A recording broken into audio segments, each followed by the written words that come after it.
Master Jet, ask ko lang po, paano po ba yun? Kasi 5,000 na lang ang net pay. Tapos may additional na contribution sa PhilHealth. Maa-unded na ba ako nito all the time? Thanks po. So, yun nga, yun po yung posibleng mangyayari dyan. No? Kung hindi po tataas yung sahod, ay panigurado na mananatili na magkakaroon ng undeducted obligation ang inyo pong payslip, ang inyo pong sahod, dulot po ng pagtaas ng contribution sa PhilHealth.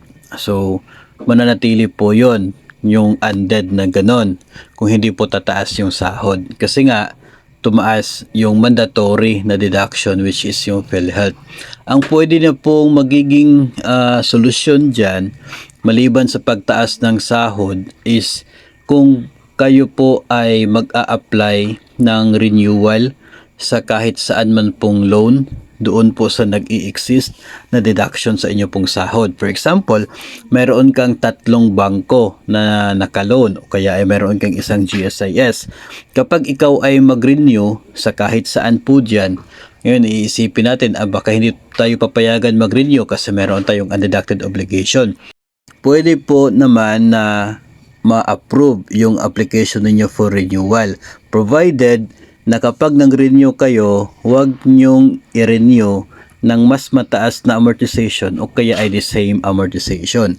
Babaan po ninyo yung loan amount ninyo para mas mababa yung kanyang magiging amortization in a way na yung kulang doon sa inyo pong sahod ay mako-cover doon sa pagbaba ng amortization. So ang mangyayari po niyan, kapag babaan ninyo yung amortization doon sa renewal ninyo, so makakapasok na yung nasa undead na dulot ng PhilHealth increase.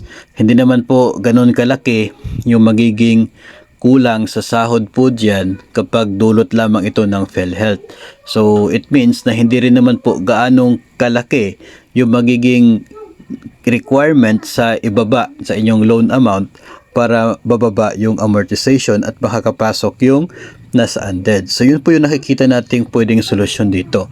So if ever mag-renew kayo, saan man doon sa mga nakadeduct sa inyong sahod o kaya yung mga deduction na nasa payslip or sa GSIS ba, ibabaan nyo na lamang po yung loan amount. No? Mako-compute po yan ng mga personnel ng PLI kung magkano dapat yung magiging loan amount ninyo na mas mababa sa original para makakapasok yung nasa undead portion. And that way, ay pwede po na ma-approve ng inyo pong loan verifier ang inyo pong loan application, nakaka-renew po kayo, at the same time ay yung epekto po niya ay mawawala yung nasa undeducted obligation portion ng inyo pong payslip.